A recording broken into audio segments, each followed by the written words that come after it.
The kitchen is quiet, save for the faint hum of morning light slicing through the window, catching the scratches on the old oak table. In my hand, the chipped green mug, Helen's favorite, the one she cradled every dawn, feels heavier than it should.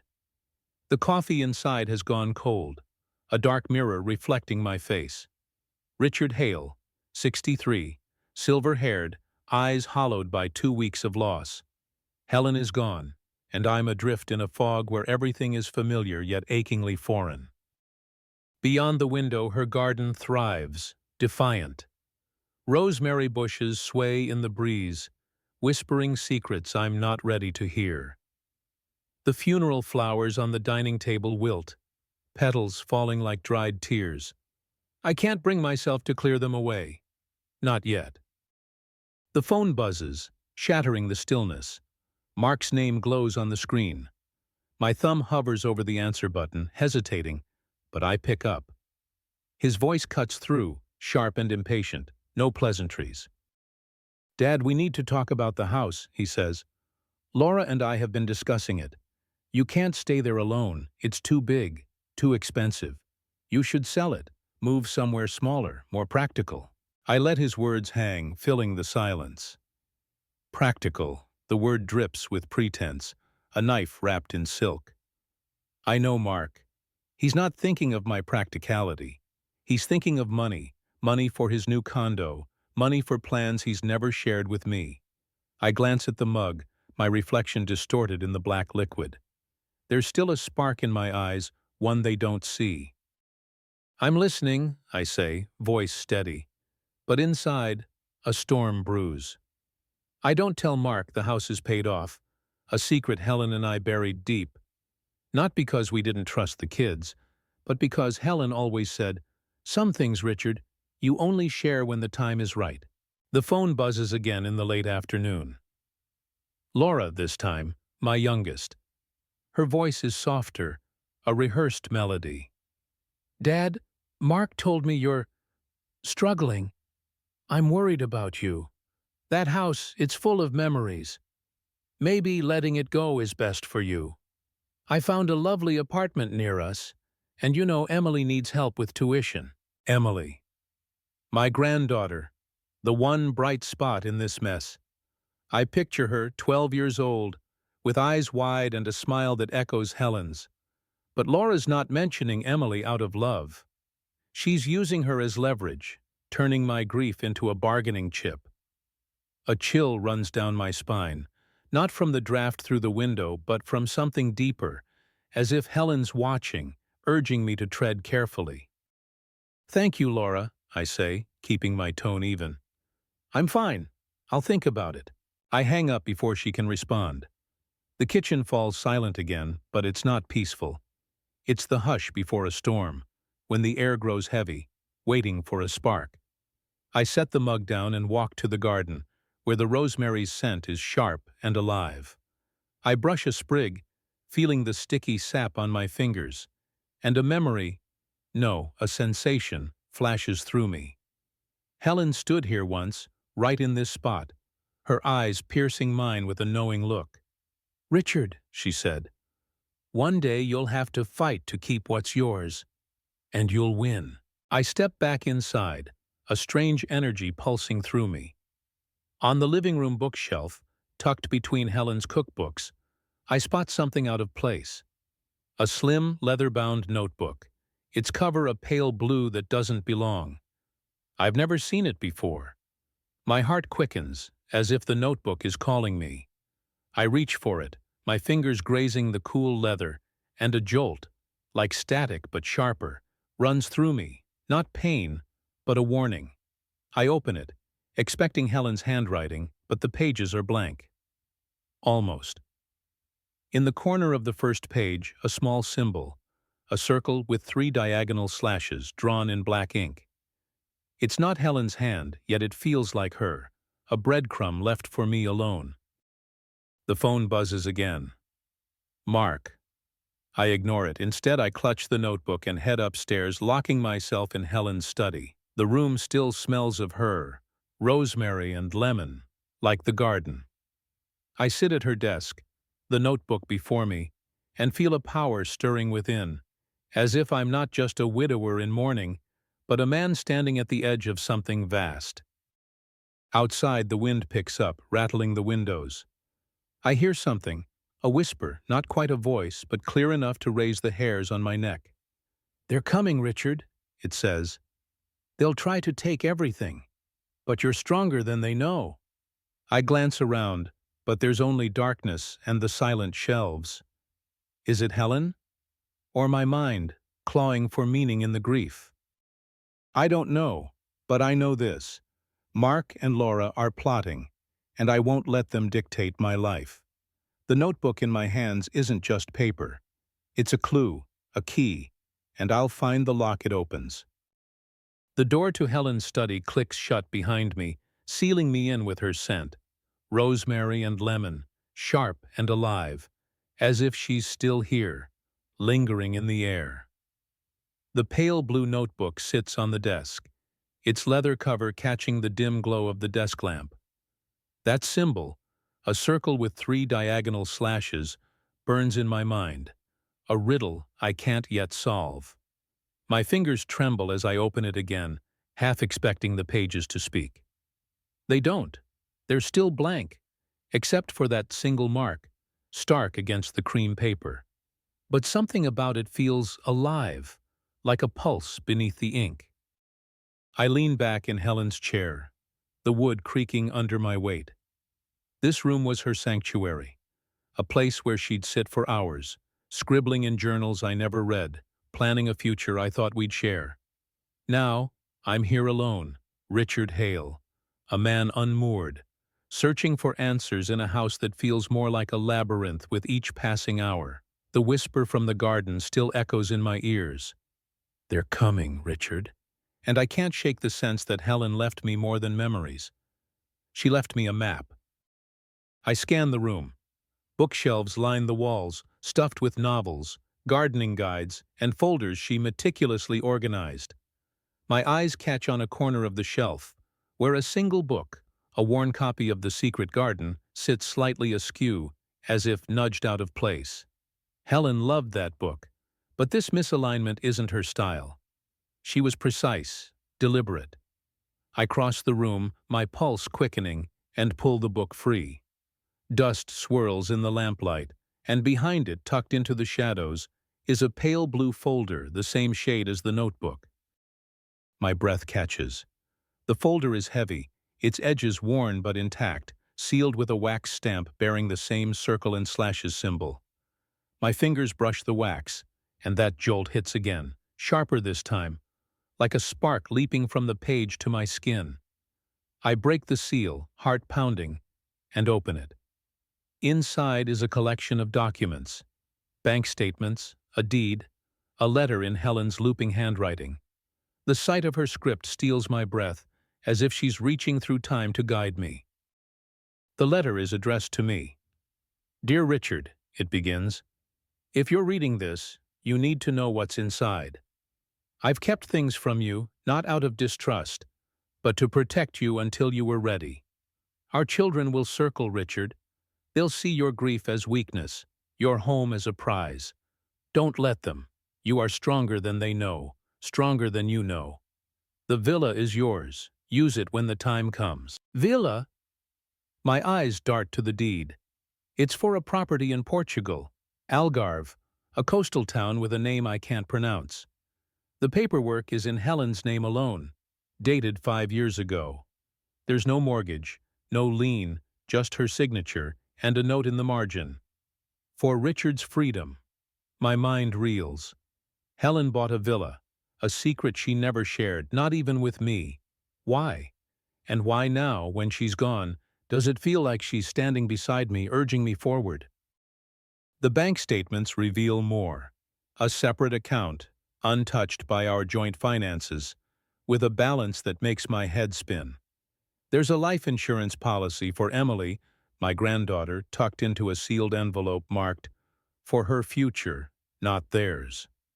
Helen's foresight is staggering, a chess game played years in advance.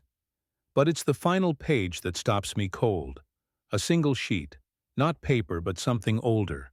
almost parchment-like, with the circle and slashes symbol embossed at the top. Below it, in Helen's hand, "The key is in the garden. Trust yourself, Richard. You'll know when it's time." The key? My eyes flick to the window, where the garden lies shrouded in dusk. The rosemary bushes sway, their shadows dancing like figures in a dream. I want to run out there, to dig through the earth for whatever Helen hid, but a sound stops me. A low hum, like a vibration from the walls themselves. The notebook on the desk trembles just for a moment, as if touched by an unseen hand. I freeze, my skin prickling. "Helen?" I whisper, but the room is silent, save for the hum fading into nothing. The phone buzzes in my pocket, snapping me back. It's Mark again, a voicemail this time. "Dad, we're coming over tomorrow. Laura and I want to talk in person. It's for your own good. Don't do anything rash." His voice is laced with something new. Urgency, maybe fear. They're moving faster than I expected, closing in like wolves scenting blood. But Helen's words burn in my chest. "You are stronger than they know." I turn back to the folder, my fingers tracing the deed. Portugal. A villa by the sea. A life I didn't know existed. The hum returns, fainter now, and with it, a certainty settles over me. This folder isn't just a legacy, it's a weapon. Helen didn't just plan for my survival, she planned for my victory. But the symbol, the key, the whisper, they're pieces of a puzzle I don't yet understand. I close the folder, slipping it back behind the book, and clutch the notebook to my chest. The garden waits, but so do Mark and Laura, and I need to be ready. As I step toward the door, the air shifts, heavy with that rosemary lemon scent. The whisper comes again, clearer now. "Find it, Richard, before they do." I don't know if it's Helen, my imagination, or something older, woven into the walls of this house. But I know one thing. I'm not the broken man they think I am. I'm something more, and I'm just beginning to see it. The kitchen table gleams under the morning light, its polished surface reflecting the tension in the room like a mirror. I sit at one end, the pale blue notebook tucked beneath a newspaper, its leather cover a secret pulse against my fingertips. Across from me, Mark and Laura perch like vultures, their faces a study in contrasts. Mark's jaw tight with impatience, Laura's smile practiced but brittle. Emily, my granddaughter, sits between them, her small hands sketching on a notepad, oblivious to the storm brewing around her. The air hums with something unspoken, a faint vibration I've felt since finding Helen's folder last night. It's not just the house settling, it's something older, deeper, watching. "Dad?" Mark starts, leaning forward, his voice clipped. "We've been patient, but it's time to make a decision. The house is too much for you. We've got a realtor lined up, someone discreet. You can move closer to us, somewhere manageable. It's what Mom would have wanted." I meet his gaze, my own steady despite the churn in my chest. What Mom would have wanted. The audacity of it stings, but I don't flinch. Helen's letter echoes in my mind. "They'll circle Richard. Don't let them." I glance at Emily, her pencil tracing the outline of a lemon tree, its branches wild under a stormy sky. She's drawing Helen's garden, and the sight anchors me. "Practicality for me or for you?" I ask, voice low, letting the question hang like a blade. Mark's eyes narrow, but Laura jumps in, her tone syrupy. "Dad, we're worried about you. This place, it's full of ghosts. You don't need that weight.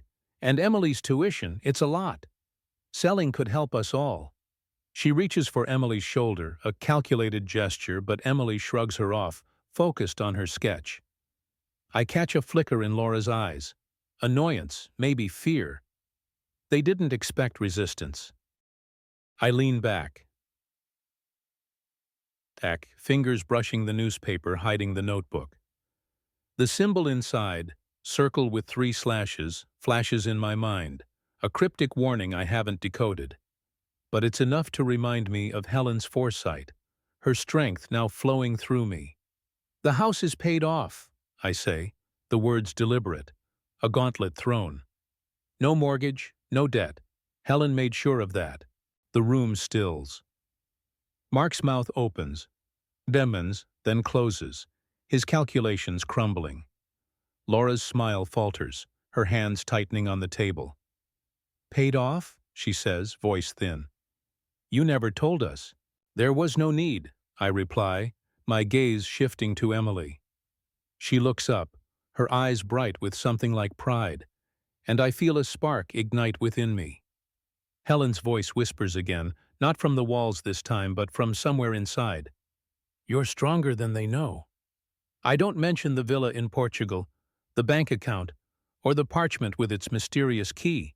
Those are mine for now. Mark recovers, his tone sharper. That's great, Dad, but it doesn't change the fact that you're alone here. You can't maintain this place. We're just trying to help. His words are laced with a patronizing edge, but there's something else, nervousness, like he's hiding a card up his sleeve. I let the silence stretch, a tactic I'm learning to wield. The hum in the air grows stronger, a low pulse that seems to emanate from the notebook. Emily notices it too. Her pencil pauses, and she glances at me, as if she hears it. Does she? Or is it just us, tied to Helen in ways I don't yet understand?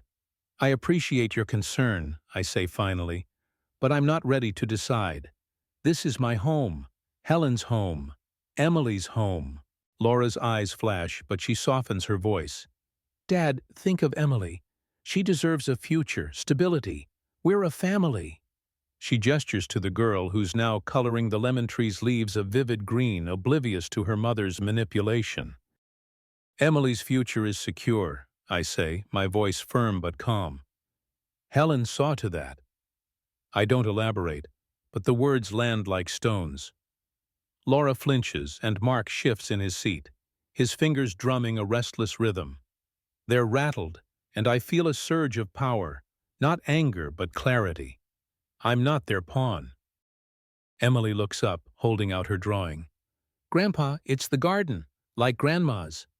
Her voice is soft but certain, and the image, a lemon tree under a turbulent sky, carries an uncanny weight, as if she's captured something beyond the physical. I take the paper, my fingers brushing hers, and that jolt hits again, faint but real, like a current passing between us. It's beautiful, Em, I say, my voice catching. Just like her. Mark stands abruptly, chair scraping. We're not done, Dad. We'll be back tomorrow. Think about what we said. His tone is a warning, but his eyes dart to the newspaper as if he senses something hidden. Laura gathers Emily, who clutches her notepad tightly, and they leave without another word. The door slams, and the hum in the air fades, leaving only the echo of their footsteps. I lift the newspaper, revealing the notebook. Its leather feels warmer now, almost alive. I open it, hoping for answers, but the pages remain blank except for that symbol. Yet as I stare, the ink seems to shimmer, the slashes shifting like shadows underwater. My heart races. This isn't just a notebook. It's a conduit, a piece of Helen's plan I'm only beginning to grasp. The garden, the key, the villa, they're all connected, and Mark and Laura are moving faster than I realized. I stand, the drawing in one hand, the notebook in the other. Outside, the garden waits, its rosemary swaying under a darkening sky. The whisper returns, faint but insistent. They know more than you think, Richard. Find it first. I don't know what it is, but I feel Helen's strength in my bones, urging me to act. Mark and Laura think they're in control, but they're wrong. I'm not just grieving, I'm waking up. The morning air is crisp as I step out of the house, the pale blue notebook tucked inside my jacket, pressed against my chest like a talisman. The rosemary in Helen's garden catches the dawn light, its scent sharp and grounding. But the whisper from last night, "They know more than you think," loops in my mind, a warning I can't ignore. Mark and Laura's visit yesterday left a bitter taste, their words cloaked in concern but dripping with greed. I'm done being their prey. Today I'm taking control.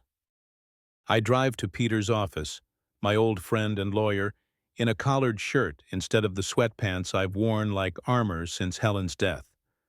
The notebook's symbol, circle with 3 slashes, burns in my thoughts, its shimmering ink from last night a puzzle I haven't cracked. But Helen's folder, with its deed to the Portugal villa and cryptic parchment, is my shield. She planned for this, for me, and I'm ready to follow her lead. Peter's office smells of polished wood and coffee, a stark contrast to the charged air of my kitchen. He's a wiry man, 60, with eyes that miss nothing. "Richard," he says, leaning back in his chair, "you look like a man with a mission. What's going on?" I slide the folder across his desk, the wax seal broken but still bearing that mysterious symbol. "Helen left this," I say, voice steady. "A villa in Portugal, a bank account, a life insurance policy for Emily. And this." I open the notebook, showing him the single page with the circle and slashes mark. "I don't know what it means yet, but Mark and Laura are pushing to sell the house. I need to protect what's mine." Peter's brow furrows as he scans the documents, his fingers pausing on the parchment with Helen's note about the key in the garden. "This is unusual," he says, tapping the symbol. "Helen was meticulous, but this feels like something more, almost like a code." He sets it aside and focuses on the deed. "The villa's in her name, clean and clear. No way your kids can touch it unless you let them. The house, though, that's trickier. They could try a conservatorship if they think you're unfit." A chill runs through me, not from the room, but from the thought of Mark and Laura plotting that far. The whisper's warning echoes. They know more. "They won't get that chance," I say, leaning forward. "What do I do?" Peter's smile is grim but reassuring. "We move fast. Certified letters to Mark and Laura, stating you're the sole owner of the house and not selling. Cease and desist if they try listing it without your consent. I'll set up a trust for the villa to keep it off their radar. Name it after Emily, maybe, to lock it down. And we'll freeze your credit just in case they get creative." I nod, feeling the weight of Helen's foresight settle over me.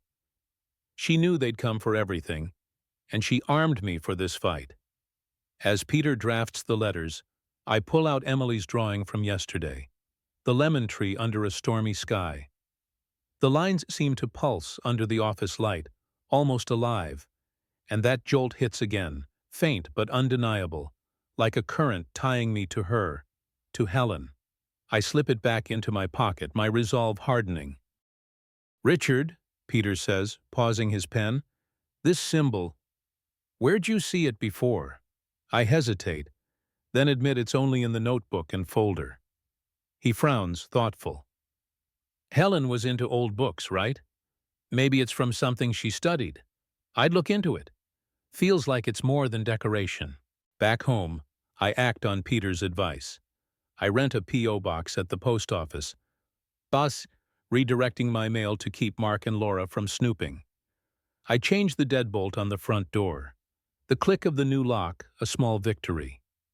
In Helen's study, I find a small safe behind a painting, a discovery that stops my heart. It's new, or at least I never noticed it, and it's locked with a combination I don't know. The same circle and slashes symbol is etched into the metal, faint but unmistakable. My fingers trace it, and the air hums again, a low vibration that makes the room feel alive. "Helen," I whisper, "what did you hide?" I don't have the code, but the garden calls. I step outside, the notebook in hand, and kneel by the rosemary bushes. The earth is cool, the scent overwhelming, and as I dig my fingers into the soil, I feel it, a pulse, not just my own, but something deeper, like the ground itself is breathing. Nothing's there, not yet, but Helen's words on the parchment burn in my mind.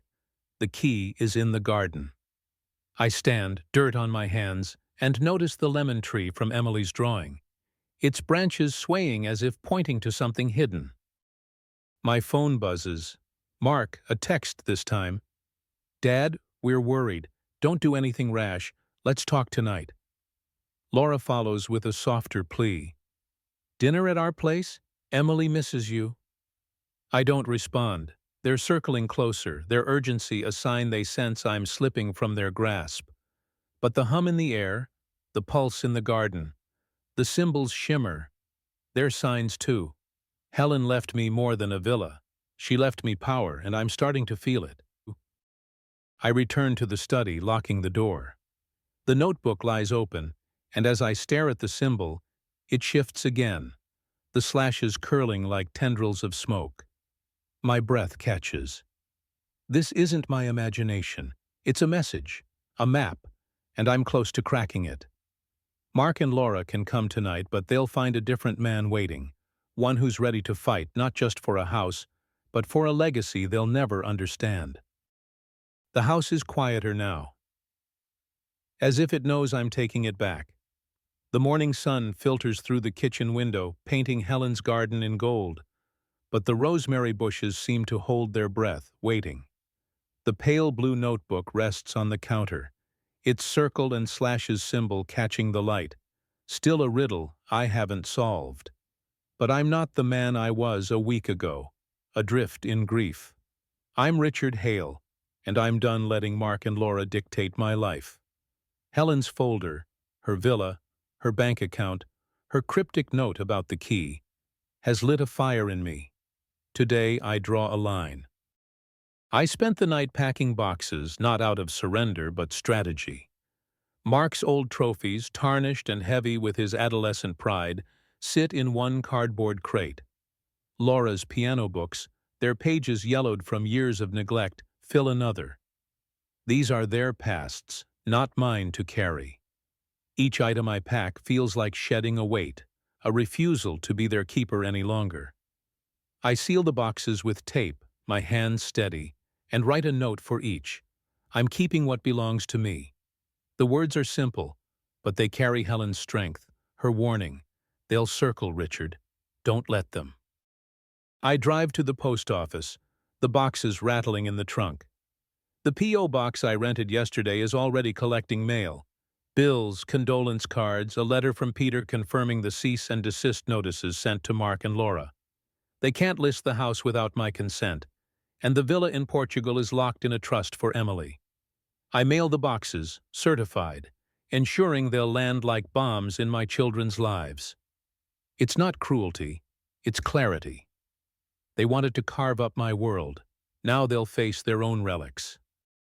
Back home, I stand in the garden, the notebook in one hand, Emily's drawing of the lemon tree in the other. The air hums again, that low vibration from the study, but it's stronger here, pulsing through the earth. I kneel by the lemon tree, its branches swaying as if beckoning. Helen's note, the key is in the garden, burns in my mind. I dig into the soil, my fingers brushing roots and pebbles until they hit something hard. My heart skips. It's a small metal box, no bigger than a book, its surface etched with the circle and slashes symbol. The hum crescendos, a sound only I can hear, and when I touch the box, a jolt surges through me, sharp, alive, like Helen's hand guiding mine. I pry it open, the lid rusted but yielding. Inside is a brass key, old and ornate, its handle shaped like a spiral. Tucked beneath it is a folded note in Helen's handwriting. For the villa. For you. Trust the path. No combination for the safe in the study, no explanation for the symbol, but the key feels heavy with purpose, warm in my palm. The hum fades, and the garden falls silent. As if it's done its part, I slip the key into my pocket, my resolve hardening. Portugal isn't just an escape. It's a destination, a life Helen carved out for me. The phone buzzes as I return to the house. Mark's voicemail is clipped, angry. Dad? What the hell are those boxes? You can't just shut us out. We're talking conservatorship if you keep this up. Laura's text follows, softer but no less manipulative. Dad, please. Emily's asking for you. Come to dinner. I don't reply. Their threats are hollow, and I feel it, the power Helen saw in me, rising like a tide. I visit the cemetery that afternoon, kneeling by her stone.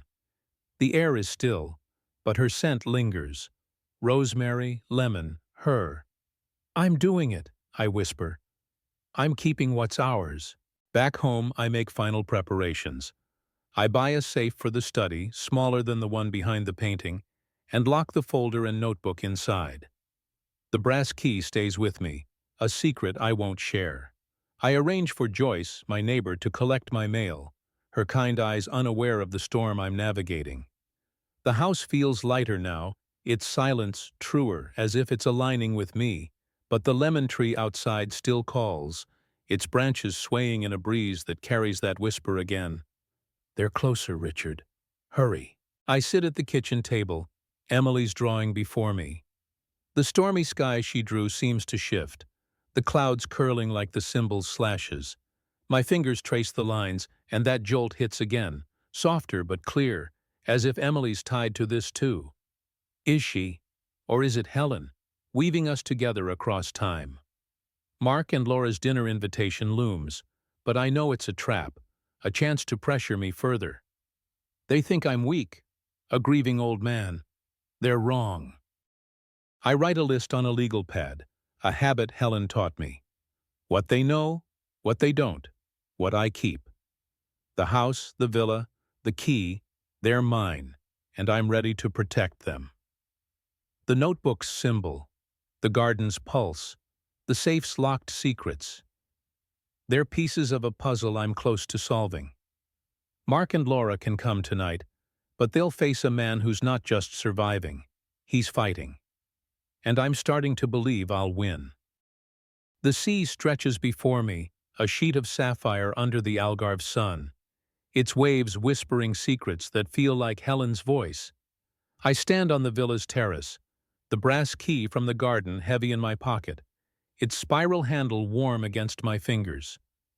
The pale blue notebook rests on a wrought iron table, its circle and slashes symbol glinting like it knows I'm close to unraveling its truth. The villa is everything Helen promised. White walls kissed by salt air, blue shutters creaking in the breeze, a bowl of lemons on the counter glowing like small suns. I'm Richard Hale, no longer the grieving widower of a week ago, but a man stepping into a life I didn't know was mine. Anna, the caretaker Helen trusted, greets me with a warm smile and eyes that see too much.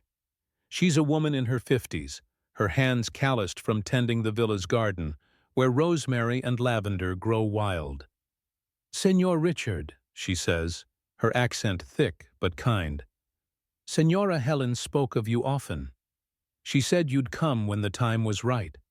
Her words stir something in me, a mix of comfort and unease. Helen planned this, down to the woman standing before me. But what else did she know? The villa feels alive, its walls humming faintly, like the pulse I felt in the garden back home.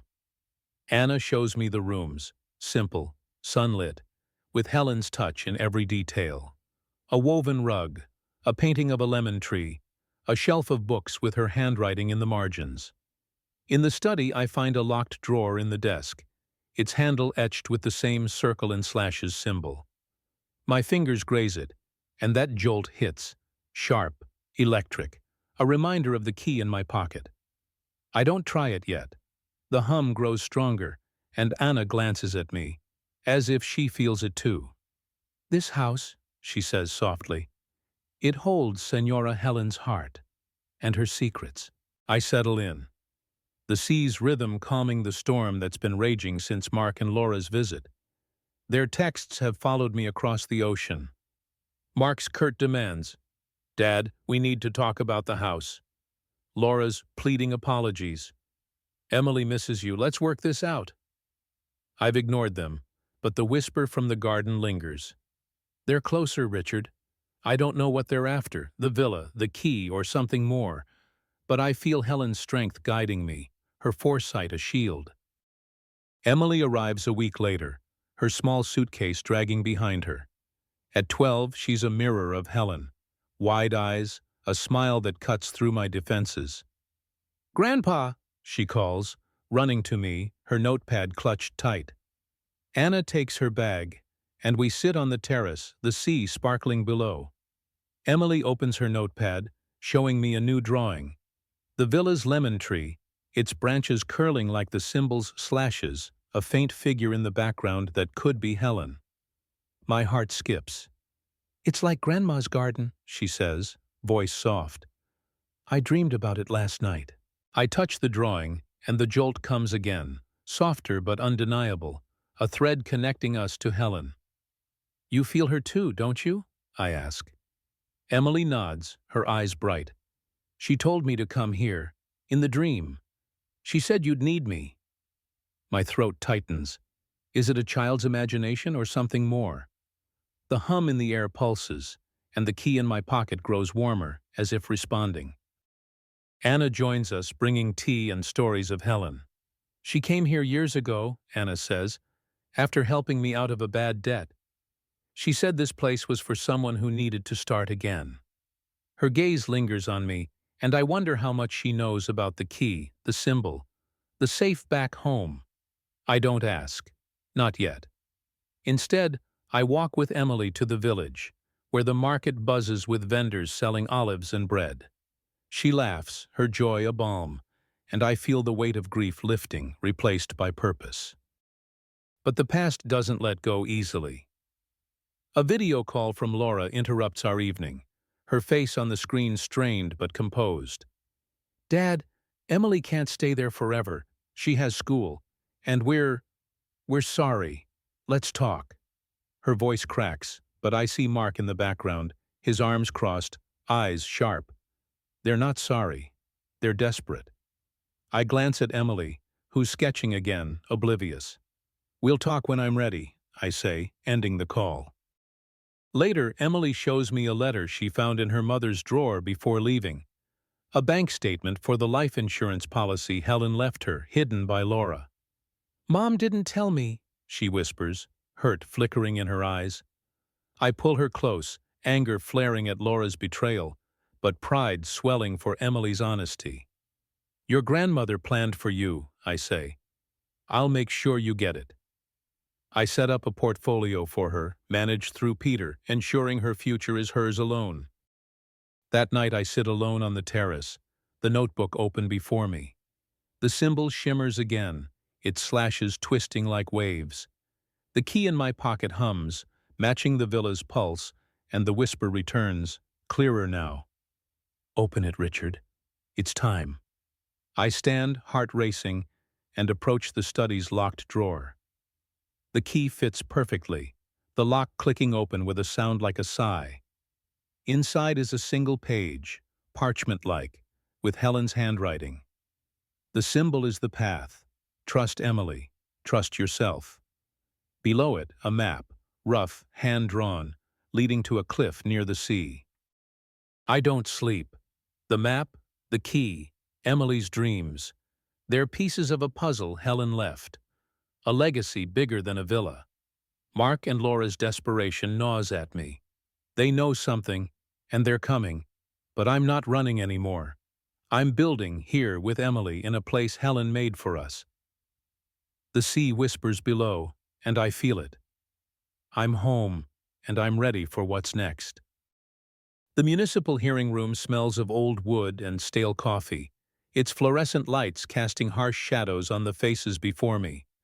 I sit at the defendant's table, the pale blue notebook in my jacket, the brass key warm in my pocket, and Emily's latest drawing, a lemon tree with the circle and slashes symbol woven into its branches, folded beside it. Across the room, Mark and Laura sit with their lawyer, a slick man in a gray suit who keeps glancing at me like I'm a puzzle he can't solve. They're here to force the sale of my house, claiming I'm unfit. But they don't know I've been preparing for this moment since I found Helen's folder. I'm Richard Hale, and I'm not the broken man they expect. The judge, a woman with sharp eyes, calls the hearing to order. Mark's lawyer stands, his voice smooth as he spins a tale of my supposed frailty. A grieving widower, overwhelmed by a too big house, needing his children's guidance. Laura nods, her face a mask of concern, while Mark's jaw tightens, his eyes avoiding mine. I let them talk, my hands steady on the manila folder I brought. Not Helen's blue one, but a new one, filled with Peter's legal work and something more. A parchment addendum Helen hid found last night in the villa's locked drawer alongside the map. Its words burn in my mind. The land is for Emily. The truth is for you. The lawyer finishes, and the judge turns to me. Mr. Hale, your response? I stand, feeling the key's warmth, the villa's hum echoing in my memory. Your Honor, I say, voice clear. I'm not unfit. I'm protecting my home and my granddaughter's future, as my wife intended. I open the folder, sliding out the house's deed, paid off, untouchable, and the trust documents for the Portugal villa, named for Emily. Gasps ripple through the room as I reveal the addendum. A deed for a small plot of land in Algarve, separate from the villa, left solely to Emily, with a note in Helen's hand. For her dreams, not theirs. Mark's face pales, and Laura's hands tremble. Their lawyer stammers, unprepared for this. There's more, I say, pulling out bank ledgers showing Helen's separate account, untouchable by my children, and the life insurance policy for Emily, which Laura hid. The judge's eyes narrow, and I feel Helen's strength coursing through me, her whisper from the villa clear. Trust yourself. My children claim concern, I continue, but they've been after my assets, not my well-being. I'm here to ensure Helen's wishes are honored. The judge calls a recess, but I know I've won. Mark and Laura huddle with their lawyer, their faces a mix of anger and defeat. Emily, sitting in the back, beams at me, her notepad open to a new drawing. The villa's cliff, waves crashing below, the circle and slashes symbol glowing in the sky. That jolt hits again, soft but certain, as if Helen's tying us together one last time. Back in Portugal, I walk with Emily to the cliff from Helen's map, the sea breeze carrying rosemary and salt. The brass key unlocks a small stone chest hidden in the rocks, its lid etched with the symbol. Inside is a leather-bound journal, older than the notebook, its pages filled with Helen's writing. Stories of her visits to Portugal, her dreams for me, and the symbol's meaning. A family sigil passed down through her ancestors, a mark of protection and choice. It's yours now, Richard, she wrote. Teach Emily to choose her own path. We sit on the cliff, the journal between us as Emily reads aloud, her voice steady. She's decided to study in Lisbon, her future secured by the portfolio I set up. Laura calls later, her voice different, vulnerable, practicing honesty. I'm sorry, Dad. I'm trying. Mark sends a photo of a pie, a nod to Sundays past, a small step toward amends. I reply, pie on Sundays, keeping the door open but the boundaries firm. The villa feels like home now, its hum a quiet song of peace. I teach Emily to make lists, a habit from Helen. What we keep, what we let go, what we build. The symbol, the key, the journal. They're not just relics but a path to a life that fits me, a man who fought and won. The sea stretches below, endless and free, and as Emily sketches beside me, I feel Helen's smile in the wind. I'm not just surviving, I'm living, and it's enough.